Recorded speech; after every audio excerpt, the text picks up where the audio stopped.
أما بعد فأعوذ بالله من الشيطان الرجيم. بسم الله الرحمن الرحيم. ألم يجدك يتيما فآوى ووجدك ضالا فهدى ووجدك عائلا فأغنى فأما اليتيم فلا تقهر وأما السائل فلا تنهر وأما بنعمة ربك فحدث. اللهم صل على محمد وعلى آل محمد كما صليت على إبراهيم وعلى آل إبراهيم إنك حميد مجيد. اللهم بارك على محمد وعلى آل محمد كما باركت على إبراهيم وعلى آل إبراهيم إنك حميد مجيد. چونکہ سالانہ دورہ تربیت العلماء چل رہا ہے اور دورہ تربیت العلماء میں مختلف نشستیں ہیں اور مختلف نشستوں میں مختلف باتیں آپ حضرات کی خدمت میں عرض کرنی ہے. میں نے گزشتہ رات بھی عرض کیا تھا کہ وقت کم ہے اور باتیں بہت زیادہ ایسی ہیں جو ہمارے سمجھنے والی ہیں، کیونکہ علماء کرام نے کام کرنا ہے اور کام کرنے والے آدمی کا تربیت یافتہ ہونا از حد ضروری ہے. اگر کام کرنے والا شخص تربیت یافتہ نہ ہو تو وہ صحیح طرح کام کر نہیں سکتا. دیکھیں، ایک بات یہ نشین فرما لیں کہ میں دو مثالیں عرض کرتا ہوں بات کو سمجھانے کے لیے. پہلی مثال تو یہ سمجھیں کہ اگر ایک گھوڑا ہو، نوجوان ہو، طاقتور ہو، جوان اور طاقتور مضبوط اچھی نسل کا گھوڑا ہو اور وہ ٹانگے کے اندر ہو، ٹانگے پر سواریاں موجود ہوں، تو وہ تیز دوڑے گا، ٹانگے کو لے کر چلے گا. اچھے روڈ پر بھی تیز دوڑے گا، ٹوٹی سڑک پر بھی وہ تیز دوڑے گا کیونکہ طاقتور ہے، جوان گھوڑا ہے. اب ضروری ہے کہ ٹانگے پر اس گھوڑے کا کوچوان اچھا ہو. اگر کوچوان اچھا نہیں ہوگا تو یہ گھوڑا کسی ایسی کھائی میں گرے گا، ایسے کھمبے سے ٹکرائے گا کہ خود بھی برباد ہوگا اور ٹانگے پر موجود ساری سواریوں کو تباہ کرے گا اور پورے ٹانگے کو توڑ پھوڑ کے رکھ دے گا. اسی طرح کام کرنے والا نوجوان جید عالم، اچھا بولنے والا، اچھا لکھنے والا، ذہین، تبھی بہترین طریقے پر رہنمائی کر سکتا ہے اگر اس کا شیخ اچھا ہو، اس کی لگام کسی اچھے تجربہ کار کے ہاتھ کے اندر ہو، وگرنہ یہ خود بھی ضلالت کی طرف جا سکتا ہے اور آگے پچھلے چلنے والوں کو بھی ضلالت کا راستہ دکھا سکتا ہے. تو ضروری ہے کہ جس طرح اچھے گھوڑے کے لیے کوچوان بہت عمدہ ہو جو اس کو کنٹرول کرے، طاقتور گھوڑے کی لگام کا سمجھدار کوچوان کے ہاتھ میں ہونا ضروری ہے. اسی طرح کام کرنے والے جید، تگڑے اور مضبوط عالم کی لگام کا کسی مضبوط شیخ اور صاحب تجربہ بندے کے ہاتھ کے اندر ہونا ضروری ہے. دوسری مثال سمجھیں، اگر ہزاروں گیلن کسی ٹینکر کے اندر موجود ہوں اور وہ سفر کرے تو اس کی اپنی ٹینکی میں ڈیزل کا ہونا ضروری ہے. اگر ٹینکر کی اپنی ٹینکی میں چند لیٹر ڈیزل نہ ہو تو ہزاروں لیٹر ڈیزل آگے کسی اور جگہ منتقل نہیں کر سکتا. تو عالم جس کے پاس کتابوں کا بہت بڑا علم اور ذخیرہ موجود ہے، ضروری ہے کہ اس کے اپنے دل میں، اس کے اپنے قلب میں اللہ کی محبت، اللہ کا تعلق ہو اور خشیت الہی ہو تاکہ صحیح معنوں میں اس علم کو آگے منتقل کر سکے.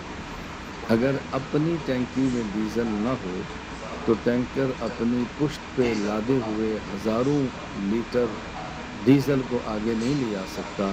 تو اگر عالم کے دل میں خشیت الہی، اللہ کا خوف، اللہ کی محبت، اللہ کا تعلق اور ذکر و فکر نہ ہو تو وہ اپنی پشت پہ لادے ہوئے علم کو آگے صحیح طریقے پر منتقل نہیں کر سکتا. اس لیے طالب کی تربیت کا ہونا ازحد ضروری ہے، اور دورہ تربیت العلماء منعقد کرنے کا بنیادی مقصد بھی یہ ہے کہ کام کرنے والے علماء کرام کی تربیت ہو۔ یہ بہت ضروری ہے۔ جب ہماری تربیت ہوگی تو کام کرو ہوگا۔ اس حوالے سے بہت ساری باتیں کہنے کی ضرورت ہے۔ میں آج کی مجلس میں تربیت کے حوالے سے جو بات کہنا چاہتا ہوں، بنیادی اس کو ذہن نشین فرما لیں۔ اگر ہم نے کام کرنا ہے تو کام کرنے وقت اللہ تعالیٰ ترقیات بھی دیں گے، اللہ تعالیٰ شہرت بھی دیں گے، اللہ تعالیٰ دولت بھی دیں گے، اللہ تعالیٰ عزت بھی دیں گے، اللہ تعالیٰ سب نعمتیں عطا فرمائیں گے۔ جب یہ کام کی برکت سے نعمتیں ملنا شروع ہو جائیں تو کبھی بھی اپنے ماضی کو نظر انداز نہیں کرنا۔ اپنے ماضی کو ذہن میں رکھیں گے، مستقبل میں ہم خراب نہیں ہوں گے۔ اپنے ماضی کو بھول جائیں گے تو ہمارا مستقبل تباہ ہو جائے گا۔ میں نے اس کو سمجھانے کے لیے قرآن کریم کی چند آیات کی تلاوت کی ہے۔ میں آپ کی خدمت میں مختصر سی بات عرض کرتا ہوں، اچھی طرح سمجھیں۔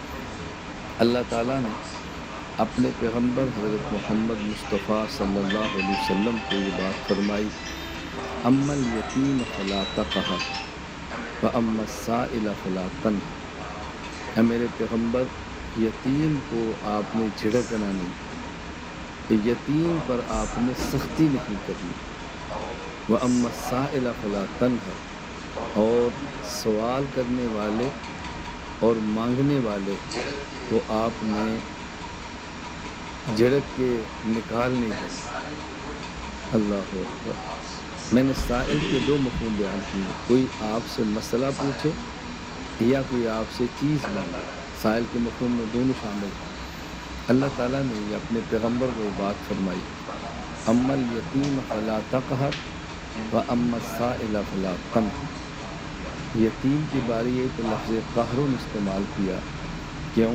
قہر ہمیشہ بڑے کا چھوٹے پر ہوتا ہے نا، چھوٹا تو بڑے پر قہر نہیں دکھا سکتا، چونکہ آپ بڑے ہیں وہ یتیم چھوٹا ہے، تو اس کو قہر و غضب کے ساتھ جھڑک نہ دینا۔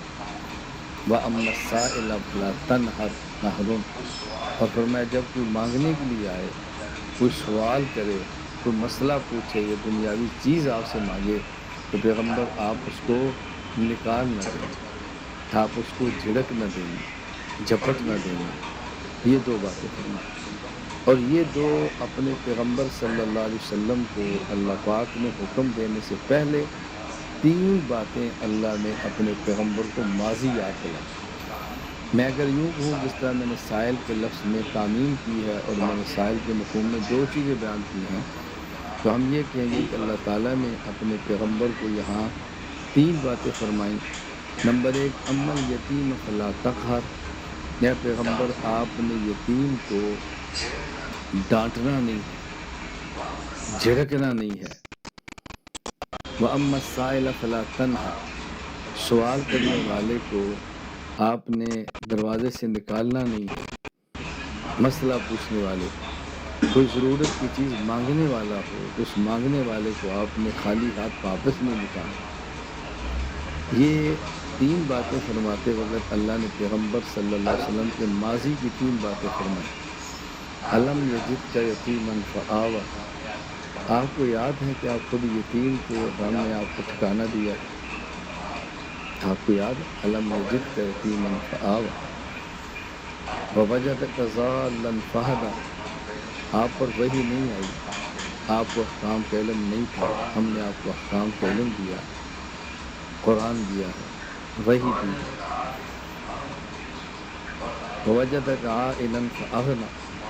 اور آپ کے پاس دولت نہیں تھی، مال نہیں تھا، خدیجہ آپ کے نکاح میں لا کر تجارت میں دروازے کھول کر ہم نے مال دیا اور پھر مالی وسعت آپ کے پاس آئی۔ تو اللہ تعالیٰ نے اپنے پیغمبر کو پہلے تین باتیں فرمائیں، الم یجدک یتیما فآویٰ، آپ یتیم تھے اور ہم نے آپ کو ٹھکانہ دیا۔ رسول اکرم صلی اللہ علیہ وسلم جب پیدا ہوئے تو والد کی دنیا میں نہیں تھے، اور کچھ عرصے بعد والدہ بھی وفات پا گئی۔ اب آپ کی تربیت پہلے دادا عبد المطلب فرما رہے ہیں، ان کے جانے کے بعد چچا ابو طالب فرما رہے ہیں۔ تو جب آپ نے خود یتیمی دیکھی ہے تو میرے پیغمبر آپ یتیمی کے مسائل کو بہت اچھی طرح جانتے ہیں، یتیموں کا خیال رکھیں۔ تو صرف یہ نہیں فرمایا یتیم کا خیال رکھنا، پہلے یہ فرمایا کہ تم یتیم تھے، اپنی یتیمی کو ذہن میں رکھنا، تو پھر یتیم کا خیال کرنا بہت آسان ہوگا۔ یہ اللہ اپنے پیغمبر صلی اللہ علیہ وسلم کو فرما رہے ہیں، جن کی طبیعت میں شرافت ہے، جن کی طبیعت میں طہارت ہے، جن کی طبیعت میں سب کچھ خوبیاں ہی خوبیاں ہیں۔ وعلیہ باللہ شرور کا سوال ہی نہیں، آپ ان کو یہ سمجھا رہے ہیں۔ علم یجد کا یتیما فآویٰ، آپ کو معلوم ہم نے کیا دیا؟ اللہ اکبر۔ ووجدک عائلا فاغنیٰ، آپ کے پاس مال نہیں تھا، آپ یتیم تھے، آپ اس طرح جوان ہوئے، دولت نہیں تھی، ہم نے آپ کو دولت دی ہے، تو آپ اپنا غربت کا زمانہ ذہن میں رکھیں۔ اللہ اکبر۔ اور ووجدک ضالا فہدیٰ، یا پیغمبر آپ پر جب تک وحی نہیں آئی تو آپ کے پاس شریعت کا علم نہیں تھا، وحی آئی اور ہم نے شریعت کا علم دیا۔ اب جب آپ کے پاس آئیں یتیم، ان کا خیال کریں، کوئی مسئلہ پوچھنے والا ہے اپنا ماضی ذہن میں رکھیں، جب آپ کے پاس مسائل کا علم نہیں تھا، اب یہ طالب ہے، آپ کے پاس بھی دولت نہیں تھی، کوئی مانگنے والا تو اس کا خیال کریں۔ اللہ تعالیٰ نے اپنے پیارے حبیب صلی اللہ علیہ وسلم کو یہ بات سمجھائی، اور صحابہ کرام کے بعد امت کا مقتدر طبقہ، امت کا افضل ترین طبقہ، امت کا منتخب طبقہ، امت کا سنجیدہ طبقہ، امت کا باوقار طبقہ، اور رسول اکرم صلی اللہ علیہ وسلم کا تربیت یافتہ طبقہ، وہ صحابہ کرام کا طبقہ ہے۔ صحابہ کرام کو اللہ نے کیا فرمایا؟ یا ایھا الذین آمنوا اذا ضربتم فی سبیل اللہ فتبینوا ولا تقولوا لمن القى الیکم السلام لست مؤمنا تبتغون عرض الحیاۃ الدنیا فعند اللہ مغانم کثیرہ کذالک کنتم من قبل، اللہ کذالک کنتم من قبل، کس طرح بات سمجھائی؟ اس کا واقعہ کیا ہے کہ صحابہ کرام رضی اللہ تعالیٰ عنہ ایک غزوہ میں تشریف لے جا رہے تھے، اور راستہ میں بعض وہ لوگ جو کفار کی صف میں تھے لیکن ان کے دل میں ایمان اتر گیا، تو ان نے ایمان قبول کیا، تو کفار کی صفوں سے نکل کر انہوں نے پڑھا لا الہ الا اللہ نشہد ان لا الہ الا اللہ محمد رسول اللہ۔ تو بعض صحابہ نے یہ سمجھ کر اسامہ بن زید رضی اللہ تعالیٰ عنہ وغیرہ کہ یہ زبان سے کلمہ پڑھ رہا ہے اپنی جان کو بچانے کے لیے، تو اس کو قتل کر دی۔ مدینہ منورہ آئے، رسول اکرم صلی اللہ علیہ وسلم کو سارا واقعہ سنایا گیا، تو نبی پاک صلی اللہ علیہ وسلم نے کیا جملہ ارشاد فرمایا تھا؟ کیا تم نے اس کا دل پھاڑا تھا؟ کیا تم نے دل چیر کے دیکھا تھا؟ تم نے کیوں قتل کیا؟ کیا انہوں نے حضور کلمہ پڑھا تھا اپنی جان بچانے کے لیے؟ کیا تم نے دل چیر کیا تھا؟ تم نے کیسے اس کو قتل کر دیا؟ حضرت اسامہ فرمایا کرتے میں اس وقت یہ سوچتا ہے کاش میں آج مسلمان نہ ہوتا، اس کے بعد ہوتا، یعنی اتنی تنبیہ تھی کہ مجھ سے برداشت نہیں ہو رہا تھا، اس مسلمان تو ہوتا لیکن مجھے یہ منظر نہ دیکھنا پڑا۔ تو قرآن کریم نے کہا کذالک کنتم من قبل فمن اللہ علیکم، پہلے تم بھی ایسے تھے، تم کافر تھے، تم نے کلمہ پڑھا، اگر تمہارے زبان سے کلمہ پڑھنے پر تمہارا کلمہ قبول نہ کیا جاتا، تمہیں مار دیا جاتا، تو پھر کذالک کنتم من قبل، تم بھی ایسے تھے۔ ہمارے علماء کرام جو دین کا کام کر رہے ہیں، ذرا سوچا کریں، میں آپ کی بات نہیں کرتا، آپ بہت بڑے لوگ، میں اپنی بات کرتا ہوں، میں ایک چھوٹے سے گاؤں کا رہنے والا ہوں، چھوٹے سے باپ کا بیٹا ہوں، چھوٹا سا ذمہ دار تھا، اور میرا والد آنکھوں سے نابینا تھا۔ میں نے 3 قسطوں میں اپنی کارگزاری بیان کی ہے، آپ چاہیں تو اس کو سماعت فرما لیں، پہلا حصہ نیٹ پر موجود ہے، آپ سن میری، آپ اس میں اندازہ فرما لیں گے۔ میں جب کسی جلسے میں جاتا ہوں تو میں نے آج بھی میرا ایک معمول ہے، اگر میرے اس جلسہ میں کوئی نبینہ ہو، میں بطور خاص اس سے مسافر کرتا ہوں اور یہ کہہ کر کرتا ہوں کہ میرا باپ نبینہ ہے، میں اس کو بھولتا نہیں۔ ابھی کیونکہ مرکز میں آپ تشریف فرمائے ہیں، اساتذہ کرام بیٹھے ہیں، ابھی چند دن قبل میرا عمرہ کا سفر تھا، تو میں نے درجہ حفظ کے 4 استاد ہیں اور چاروں استادوں کے لیے ایک ایک تسبیح بھیجی، ایک ایک تسبیح، اور اس میں جو استاد نابینے ہیں ان کے لیے تسبیح کے ساتھ اضافی خوشبو بھیجی، اور اپنے بیٹے کو یہ کہہ کر بھیجا کہ ان کو بتانا کہ صرف خوشبو آپ کے لیے بھی، کیوں کہ وہ نبینے ہیں اور میں نبینے باپ کا بیٹا ہوں۔ میں اس کو کبھی نہیں بھولتا کہ میرا والد نبینا ہے، میں ان کا بیٹا۔ میں نے اپنی زندگی میں بچپن میں یہ منظر خود دیکھا ہے کہ ہم بس پہ سفر کرتے، میں اپنے والد صاحب کے ساتھ ہوتا، کوئی شخص مانگنے والا آتا تو میرا والد مجھ سے پوچھتے نبینا ہے، میں کہتا جی۔ میں یہ بات آج سے 42 سال پرانی کر رہا ہوں، آج سے 42 سال پرانی بات کر رہا ہوں۔ والد صاحب اپنی جیب سے 5 روپیہ نکالتے اور مجھے فرماتے اس کو دے، اور آج تک میرے کان میں ابو کی آواز گونجتی ہے جب فرماتے کہ بیٹا یہ نبینا بھیک مانگ رہا ہے، میں نبینا شادی شدہ ہوں، میرے بچے ہیں، میری زمین ہے، اللہ نے مجھے قرآن دیا ہے، شاگرد دیا ہے، عزت دی، یہ بھی نبینا ہے، میں بھی نبینا ہوں۔ میں نے دیکھا ہی نہیں، اپنا ماضی کبھی نہ بھول۔ اس لیے آپ حضرات نے دیکھا ہے کہ میں طلبہ کرام سے کس حد تک پیار کرتا ہوں آپ کے علم میں، کیوں؟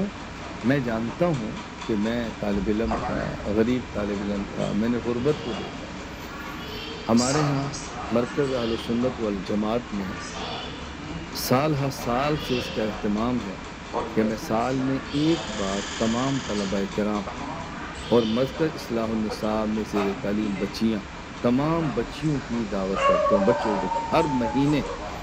اور دعوت کس طرح کرتا ہوں؟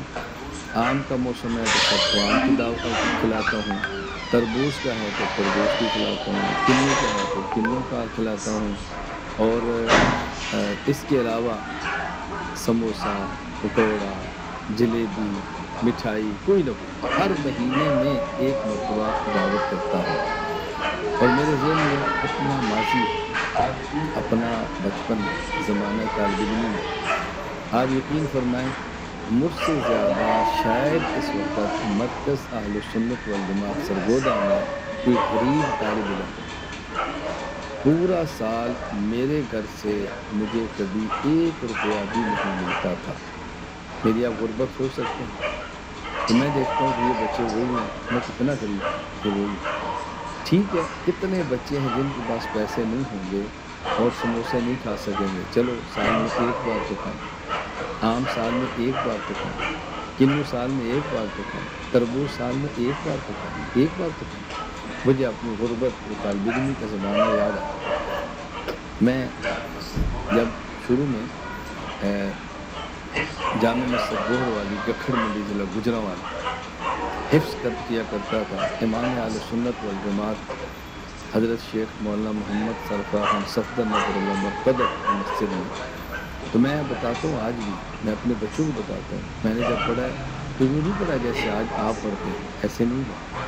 ہم 2 طالب علم ہوتے، ایک کے پاس ایک ڈول ہوتا اور ایک نے اپنے ہاتھ میں ایک ہم چھابا کہتے ہیں پنجابی میں، اردو میں کیا کہتے ہیں، میں تو اظہار کیا کرتا ہوں کہ میرے تو اردو بھی ایسی ہے، انگریزی میں نے کہاں سے بولنی ہے، تو 2 برتن ہمارے پاس ہوتے اور گھر گھر جاتے، ہر گھر سے ایک روٹی ملتی اور ایک ڈول کے اندر اسی میں ساگ ہے، اسی میں دال ہے، اسی میں گوشت ہے، اسی میں سب ڈالا جاتا۔ یہ میرا ماضی ہے، میں نے یوں پڑھا۔ تب مجھے وہ طالب علم یاد ہے، میں بھولتا نہیں ہوں، میں اس کا اعلانیہ اعتراف کرتا ہوں، میں بھولتا نہیں۔ مجھے وہ دن یاد ہے کہ ہم نے کس طرح پڑھا، مسجد میں سونا، مسجد میں رہنا، مسجد میں کھانا، یہ ہمارا زمانہ طالب علمی تھی۔ تو کبھی بھی کام کرنے والے علماء کو اپنا ماضی نہیں بھولنا، اپنا ماضی بھول جائیں گے طلباء سے پیار نہیں کر پائیں گے۔ میں یہ بات کس طرح آپ کو سمجھاؤں؟ ماضی بھول جائیں گے شہرت فرعون بنا دے گی، ماضی بھول جائیں گے دولت قارون بنا دے گی، ماضی بھول جائیں گے یہ میڈیا برباد کر کے رکھ دے گا۔ میں اس لیے کبھی کہتا ہوں، ابھی کچھ دن پہلے میرے پاس علماء تھے تو میں ان سے کہہ رہا تھا کہ جو مشائخ وقت میڈیا پر آنے والے علماء کی مخالفت میں مجھے بھی رگڑا دیتے ہیں، وہ ٹھیک کہتے ہیں، انہوں نے میری زندگی نہیں دیکھی، مجھے قریب سے نہیں دیکھا، وہ جو یوٹیوبر مولوی سمجھتے ہیں کہ یہ پیسے کماتا ہے اور پتہ نہیں کیا کرتا ہے، میں ان کو کچھ نہیں کہتا۔ جب حالات آئیں گے میری زندگی میں آ گئے تو زندگی میں آ گئے تو موت کے بعد وہ تسلیم کر لیں گے کہ میں وہ یوٹیوبر نہیں ہوں، مجھے میڈیا کا ڈانس کا شوق نہیں ہے، میں خنزیر کی طرح حرام سمجھتا ہوں کہ آج تک میں نے میڈیا سے 1 روپیہ کمایا۔ جو علماء کرام یوٹیوب اور میڈیا کے ذریعے پیسے کمانے کی قائل ہے، ان کی رائے ہے، میں ان کی رائے کا احترام کرتا ہوں، لیکن رائے کو قبول نہیں کرتا۔ کسی کی رائے کا احترام کرنا اور بات ہے، قبول کرنا اور بات ہے۔ میں نے آج تک نہیں کہا، اور مجھے پتہ ہے فالوور کیسے بڑھتے ہیں، لاکھوں سے ملین میں کیسے جاتے ہیں، مجھے پتہ ہے۔ میں نہیں فالوور بڑھا رہا، میں نے اپنی دین کام کرنا ہے، میں سمجھتا ہوں۔ میں نے احناف میڈیا واٹس ایپ سروس بنائی ہے۔ جب آپ کے موبائل میں براہ راست بیان آتا ہے تو آپ یوٹیوب پر کیوں جائیں گے؟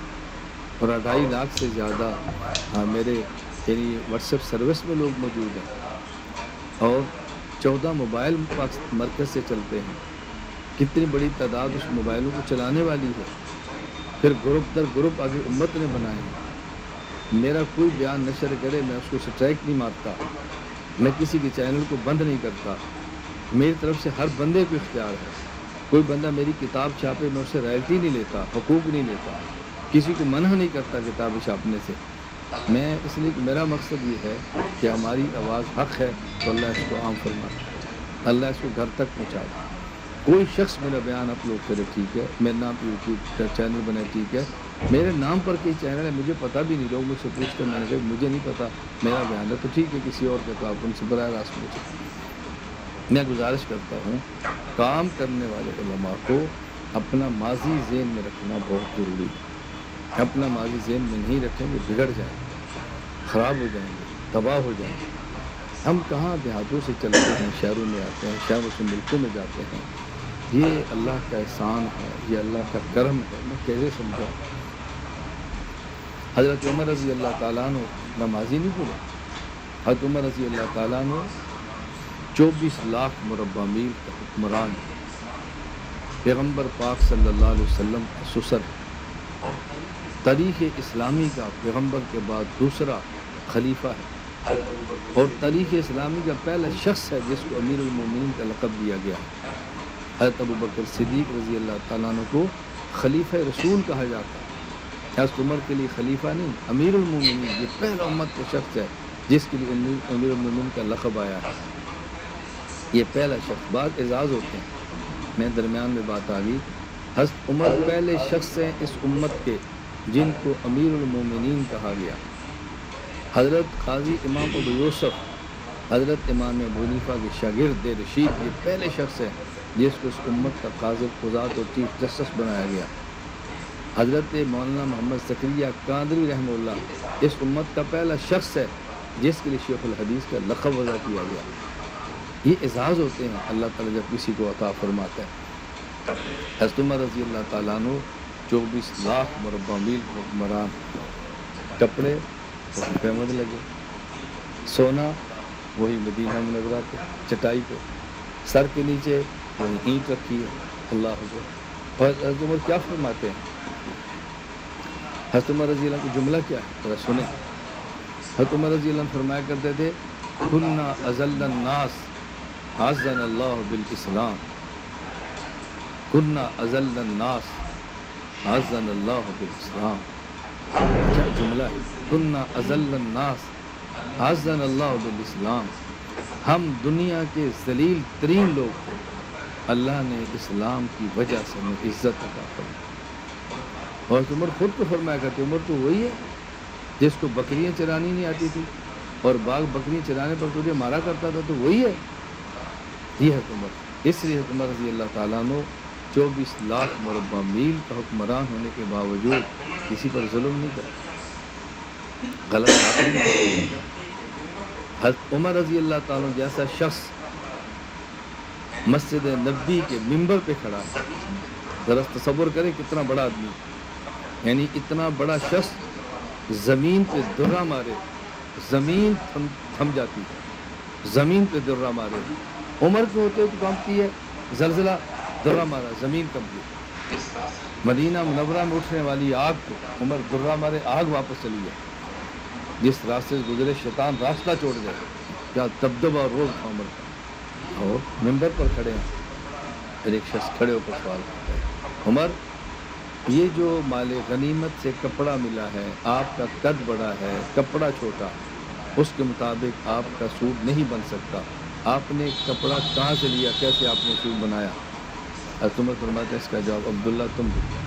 اپنے بیٹے کو اس نے کہا میرا اور میرے باپ دونوں کا حصہ تھا, میں نے اپنی سے کپڑا بج کو دیا تاکہ ان کا سوٹ مکمل ہو جائے. حضرت عمر نے کہا تو کون ہوتا ہے, مجھ سے پوچھنے والا تو کون ہوتا ہے؟ جواب دیا.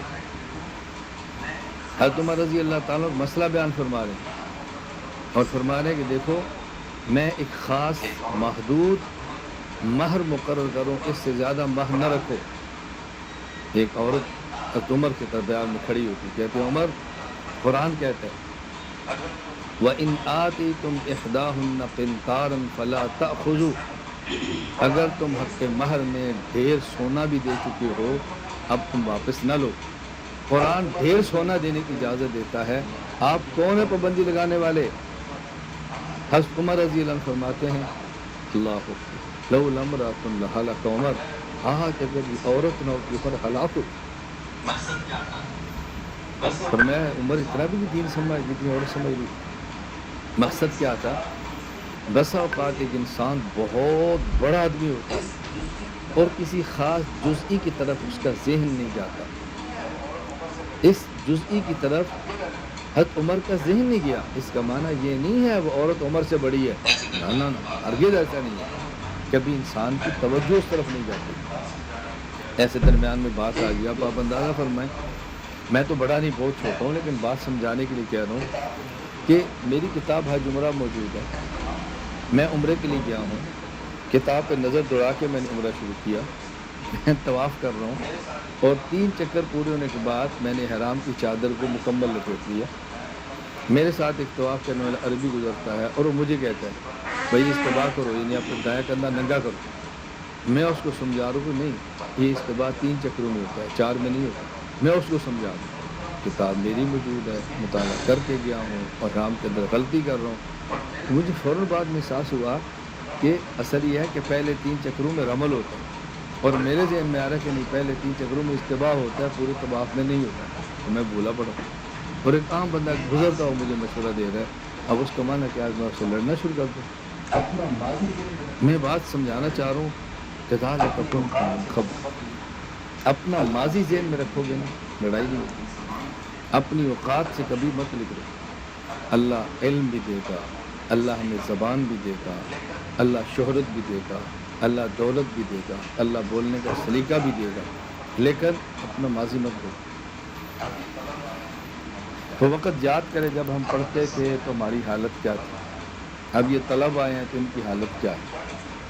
ہم مدرسہ بنائیں گے, طلب آئیں گے, ہم قانون بنائیں گے اور طلباء کی کیا کچھ کرتے. میں آپ کے قوانین کی مخالفت نہیں کر رہا, میری بات اچھی طرح سمجھیں. ہمارے ہاں جب طالب علم آتا ہے, جہاں جو طلباء کرام موجود ہیں وہ میری بات کی گواہی دیں گے. اگر کوئی غلطی ہو تو مجھے اطلاع فرمائیں, میں اس کی تصحیح کر لوں گا, نظام کو ٹھیک کر لوں گا. آنے والے متخصصین اور مریدین مشائخ بتائیں گے ایسے تعین. میں اساتذہ کرام کو بلا کر یہ بات کہتا ہوں کہ دیکھیں جو دن ہمارے داخلے کے اس وقت کوئی طالب علم رات کے 3 بجے بھی آئے تو اس کو کھانا ملنا چاہیے. اور ہم الحمدللہ کھانا پکا کے ایک استاد اور 2 طلباء کی نگرانی لگا دیتے ہیں. کھانا موجود ہے, روٹی پکی پڑی ہے, طالب علم رات کو 3 بجے بھی آئے گا, اگر اس کو کھانا چاہیے اس کو کھانا کھلاؤ, اس کو سلاؤ, صبح اس کو جگہ دکھاؤ, اس کو دفتر تک پہنچاؤ. کیوں؟ کذالک کنتم من قبل. جب ہم پڑھنے کے لیے کسی مدرسے میں گئے تھے تو پہلے دن کتنی دقت پیش آئی تھی. دفتر کدھر ہے, فارغ کدھر سے لینا, پانی کہاں سے ملے گا, کھانا کہاں سے ملے گا, کتنی دقت پیش آئی. جب وہ دقت ہم نے کاٹی ہے, اب اللہ نے ہمیں جگہ دے دی ہے, تو ہمارے پاس آنے والے طالب علم کو وہ مشقت نہیں اٹھانی چاہیے. کذالک کنتم من قبل.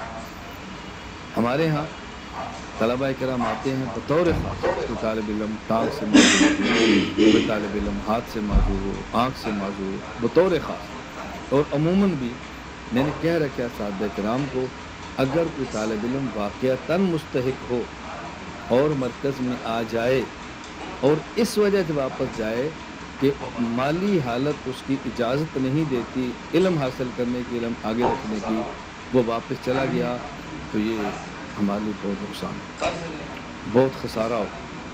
ہمیں اپنی تنخواہ سے پیسے دینے پڑیں، قرض لینا پڑے، اس طالب علم کو محروم نہیں ہونے دینا، یہ ہماری ذمہ داری ہے۔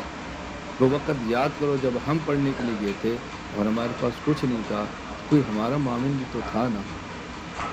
كذلك كنتم من قبل فمن اللہ علیکم، ذرا اس کو خیال کرو، ہم اس کو سنبھالتے ہیں، اس کا بہت زیادہ خیال کرو۔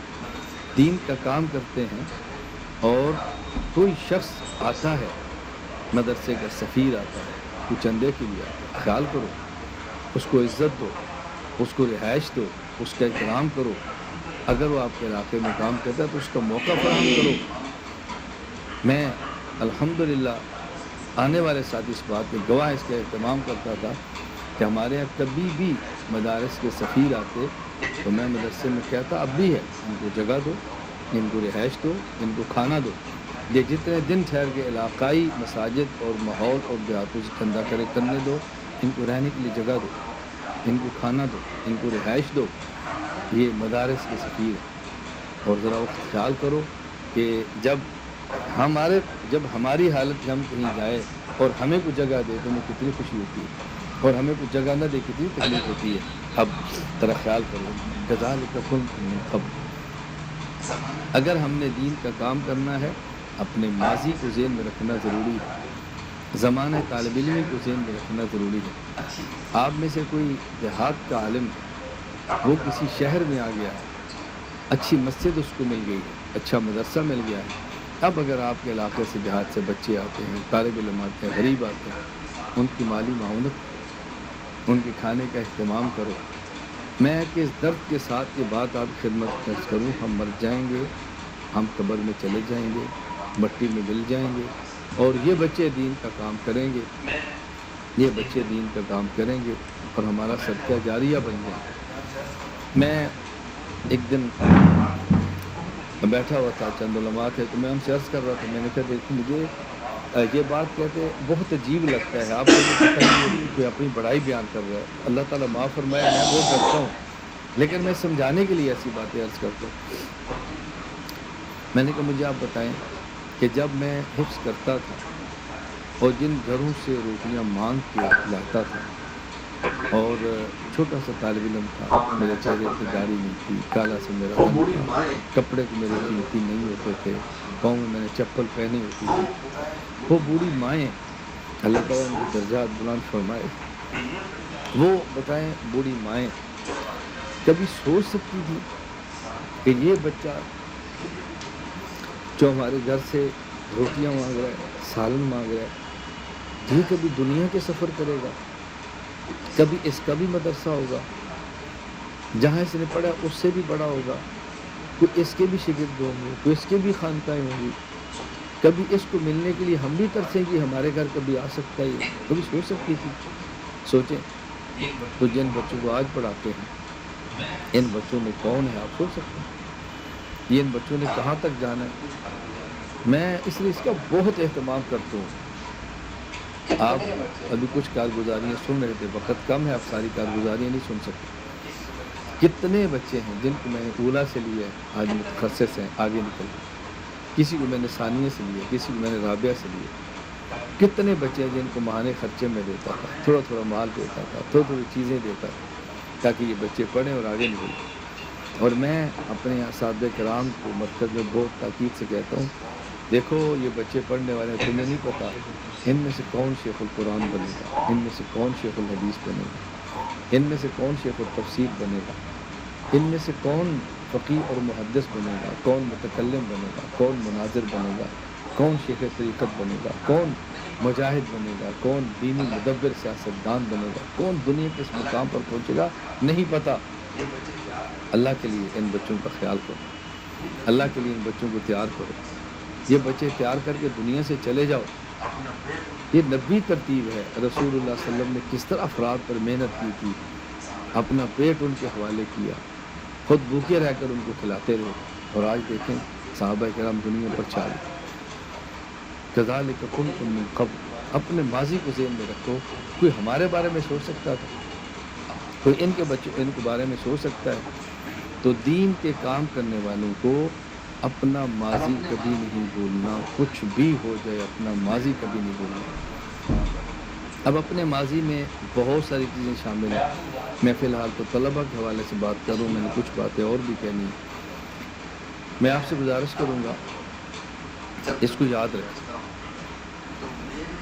میں اپنے گاؤں میں جب جمعے کے لیے بیٹھتا ہوں تو میرے وہ نوجوان دوست جو ہم اکٹھے پڑھتے رہے ہیں وہ بیان سن رہے ہوتے ہیں اور میں سنا رہا ہوتا ہوں. آپ یقین فرمائیں مجھے اندر سے نا عجیب سی کیفیت ہوتی ہے کہ ہم اکٹھے چھوٹے پڑھتے ہوئے بیٹھ کے بیان سن رہے ہیں, میں بیان سنا رہا ہوں. آج بھی زندہ ہیں بات, جمعے کے بعد ملتے ہیں تو میں انہیں کہتا ہوں کہ آپ تم مجھے مولانا نہ کہا کرو, تم کہا کرو الیاس. مجھے خوشی ہوتی ہے, میں وہی ہوں.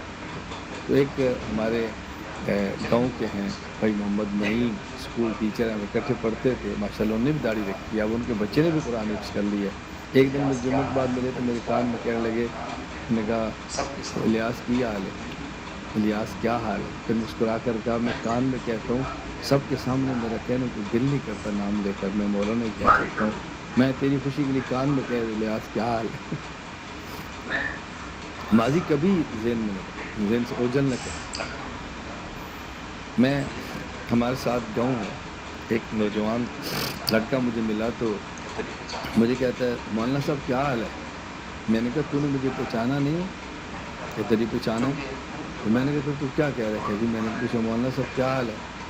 میں نے کہا چونکہ ان کے والد اور ہمارے والد کا رشتہ تھا, وہ چونکہ آپس میں خالو یعنی خالہ زاد تھے, اس کی نسبت سے وہ بھائی تھے, اس کا بھائی والد پہ میرا بھائی بنا, یعنی رشتے کی وجہ سے. اب یہ اس طرح میرا بھتیجا لگتا تھا. تو میں نے کہا تو مجھے پہچانتا ہوتا تو مجھے مولانا صاحب نہ کہتا, تو پوچھتا چاچو جی کیا حال ہے. میرا تیرا رشتہ ہے, مولانا بھی ٹھیک ہے, لیکن مجھے چاچو کہنا چاہیے. اب اس سے کیا فرق پڑتا ہے, آپ بات سمجھنے کی کوشش کرو. اپنے رشتے, اپنا ماضی, ان کو کبھی بھی آپ نظر انداز مت کرو. ہم چاہتے ہیں کہ جس گاؤں میں پلے ہیں وہاں جائیں تو ہمیں لوگ حضرت صاحب کے, ہمیں لوگ مولانا صاحب کے, ہمیں وہ لیڈر کے. تو بابا کیسے کہہ سکتے ہیں. ان نے بچپن میں آپ کو شرارتیں کرتے دیکھا ہے, بچپن میں آپ کو کھیلتے دیکھا ہے, بچپن میں آپ کی حماقتیں دیکھی ہیں. ان کے ذہن میں تم وہی ہو, ذرا ذہن میں رکھو. کذالک کنتم من قبل. میں یہ عرض کر رہا ہوں, بات اچھی طرح سمجھو. میں کتنے چیزیں اس عنوان کو سمجھانا چاہ رہا ہوں. کئی بار ایسے ہوتا کہ میں جلسے کے اندر ہوں اور بیان شروع ہو گیا ہے, بچے ذرا آگے آ گئے ہیں اور بچے شرارتیں کرتے ہیں, تو بڑے پھر ان کو کہتے ہیں, کبھی ان کو کھا کر پیچھے کریں گے, کبھی ان کو ڈانٹیں گے. مت کریں, بچوں کو مت ڈانٹو. دیکھو ڈانٹنا تو آپ کو چاہیے, آپ بعد میں آئے, یہ پہلے ہیں. اگر آپ پہلے آتے تو بچے آگے نہ بیٹھتے, ان کو آگے جگہ ہی نہ ملتی, تو آپ کو ڈانٹنا چاہیے نا. آپ ان کو کیوں ڈانٹ رہے ہو. یہ بات میں ان سے کہتا. پھر میں بچوں سے کہتا, میں نے کہا بیٹا تم شرارتیں کرو, تم کھیلو, لیکن یہاں نہیں وہاں. تم تھوڑی دیر کے لیے بیٹا جگہ بدل لو, یہاں سے اٹھ جاؤ باہر چلے. تو میں نے کہا بچوں کو کھیلنے سے منع نہیں کرتے, بچوں کی جگہ بدلتے. بچوں کو شرارتوں سے منع نہیں کرتے, بچوں کی جگہ بدلتے ہیں. اس بچے نے کھیلنا ہی کھیلنا ہے. قرآن کریم نے جو دنیا کی ترتیب بتائی ہے نا, وہ یہ ہے, اعلموا انما الحیاۃ الدنیا لعب ولہو وزینۃ وتفاخر. قرآن نے ترتیب بتائی, وتکاثر. قرآن کہتے ہیں ترتیب کیا ہے, یہ ترتیب ہے دنیا کی. اعلموا انما الحیاۃ الدنیا لعب ولہو وزینۃ. آگے تفاخر اور تکاثر, یہ 5 مرحلے ہیں انسان. پہلا مرحلہ کیا ہے, اعلموا انما الحیاۃ الدنیا لعب. لعب کا معنی کیا ہوتا ہے, کھیل. کھیل یعنی وہ کیا کر رہا ہے, اس کو لوگ کیا سمجھ, اس کو سے غرض نہیں, لوگ کیا دے, بس اس کے جو دل میں آتا ہے وہ کر رہا ہے, یہ ہے کھیل. اس کے بعد کیا ہے, لہو. پھر یہ نہیں ہوتا کہ میں نے کیا کرنا ہے, پھر ساتھ دیکھتا ہے کہ لوگوں نے کیا کرنا. تماشے میں صرف بندہ خود نہیں ہوتا، تماشا تب بندہ جب ساتھ دوسرا بھی ہو. اب اس کا دوسرا مرحلہ شروع ہوتا ہے کہ آپ چھوٹا بچہ دیکھیں گے نا، وہ اکیلا کھیل رہا ہوتا ہے، اس کو دوسرے کی غرض نہیں. جب تھوڑا سا بڑا ہوتا ہے تو پھر اکیلا نہیں، پھر دوسرے کے ساتھ کھیلتا ہے. آپ تھوڑا سا اس کو میں کون سا لفظ استعمال کروں، توجہ نہیں دیں گے، آپ کہتے ہیں اگنور کریں گے. آپ توجہ دیں گے اس کو تو محسوس کرے گا، آپ کہتے ہیں کہ مائنڈ کرے گا. میں کوشش کرتا ہوں لفظ اپنے بولیں. خیر قرآن کریم نے 5 مرحلے بیان کیے. پہلا کہ لائب اور کھیلنا، بچہ خود کھیلتا ہے، اس کو کوئی دیکھے یا نہ دیکھے اکیلا کھیلتا ہے. میں نے اپنے گھر میں دیکھا چھوٹے چھوٹے بچے شیشے کے سامنے کھڑے گھنٹہ گھنٹہ کھیل رہے، کوئی نہیں دیکھا. نمبر 2 پھر لحظ تماشا. تماشا کیا، وہ خود بھی کھیلیں گے، ان کو ایک اور بھی چاہیے، دو مل کر کے. تیسرا مرحلہ زینت. جب یہ بچہ نکلتا ہے نا 8 سال سے 7 آگے، اب یہ اس کی ٹیپ ٹاپ شروع ہوتی ہے. آپ دیکھیں گے چھوٹے چھوٹے کپڑوں پر خوش ہوتا ہے، چھوٹی چھوٹی گاڑیوں پر خوش ہوتا ہے اور خوبصورت چیزیں دیکھتا ہے. زینت. اوپر جب جائے گا تو پھر تفاخر، پھر تھوڑا بڑا ہوتا ہے نا، پھر یہ اکھڑنا شروع کرتا ہے. میں لیڈر، میری طاقت، تو کون ہوتا ہے، بات کیسے کی ہے، تجھے جرأت کیسی ہوئی ہے، اکڑتا رہے گا. ہاں وہ مار کھاتا رہے لیکن اکڑتا رہے گا. اور اس کے بعد تکاثر. پھر ہے کیا، میری دولت اتنی ہے، میرے بچے اتنے ہیں، میری زمین اتنی ہے، بس اس کو پھر یہ ہوتا ہے. اور اس کے بعد پھر کیا ہے، پھر موت. اللہ قرآن کو ذرا پڑھیں.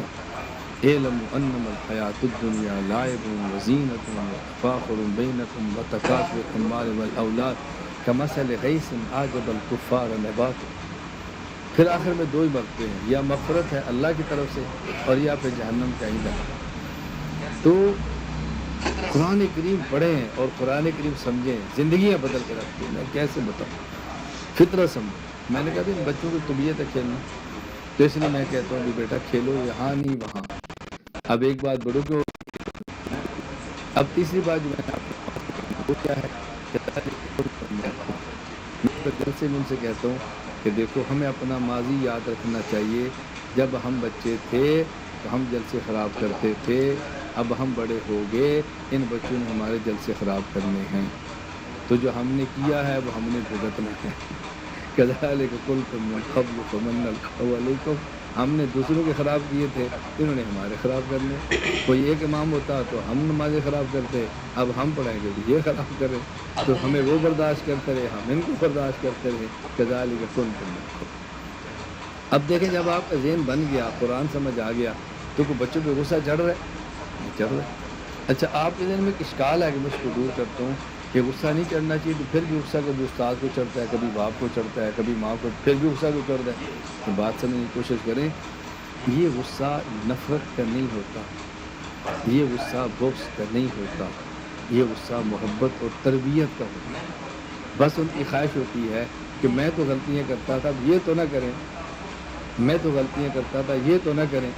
یہ ایک بندے کی طبیعت ہے کہ بندہ خود غلط کام کرتا بھی ہوگا، وہ یہ نہیں چاہے گا کہ میرے بچے غلط کام کریں. یہ بندے کی طبیعت ہے، یہ فطرت ہے. آپ دیکھ لیں ایک شخص ایسا ہوگا شراب پیتا ہوگا، سود کھاتا ہوگا، داڑھی مڈاتا ہوگا، اور وہ شخص یہ حرام کھاتا ہوگا، رشوت کھاتا ہوگا. جب بھی بات کریں گے نا وہ کہے گا مولانا صاحب میں چاہتا ہوں میرے بچوں کی نا تعلیم اچھی ہو، میں چاہتا ہوں میرے بچوں کی نا تربیت اچھی ہو، میں چاہتا ہوں میرے بچے نا نیک بن جائے. دنیا میں کوئی ایسی ماں اور ایسا باپ نہیں جو خود غلط ہو اور وہ یہ چاہے کہ میرے بچے غلط. خود جتنا بھی غلط ہوگا اس کا جی چاہے گا کہ میرے بچے ٹھیک. یہ انسانی طبیعت. اب یہ تو جو عنوان الگ ہے، میں نے پہلے کہا تھا کہ میں تو دنوں کے دن ہوں ایسے بولتا جو، اور آپ کو باتیں عرض کرتا رہوں کہ کتنی باتیں سمجھنے والی ہیں. اب پڑھانا کس کو پھر کریں گے. خیر میں اب یہاں یہ بات کرنا چاہتا ہوں کذالک کنتم من قبل. جب آپ بیان میں ہیں اور بیان کے دوران بچے شرارتیں کریں، اپنا بچپنا ذہن میں لائیں.